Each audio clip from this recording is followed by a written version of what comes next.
Thank you, Senator Stabenow. I am here also to join Senator Stabenow, Coons, and Schatz in urging our Republican colleagues to join us in addressing the supplemental national security package.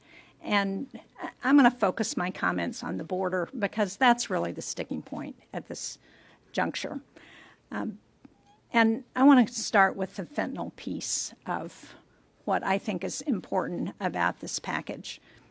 In 2022, we lost over 73,000 Americans from fentanyl-related deaths, overdose deaths.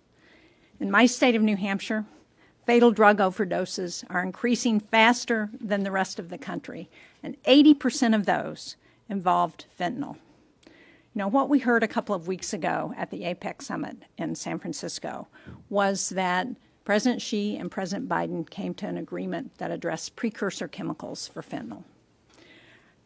I met with the DEA Administrator Milgram on Thursday, and one of the things she talked about was the opportunity we have as the result of that to really address the fentanyl crisis in the United States.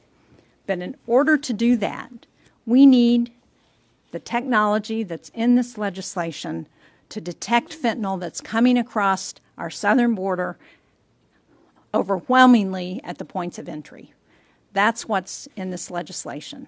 Now, there are other provisions around policy about who gets into the United States at our southern border, and I think as Democrats, we're willing to talk about that. We're willing to look at whatever amendment our Republican colleagues might come up with that could help address other issues at the southern border.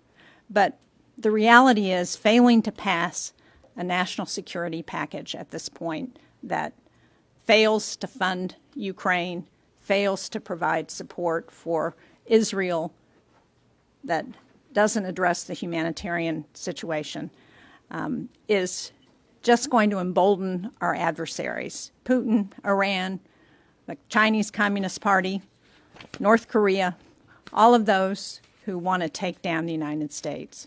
So we're willing to work across the aisle. I hope what we're going to see from our Republican colleagues is a willingness to do the same. Thank you. Thank you so much.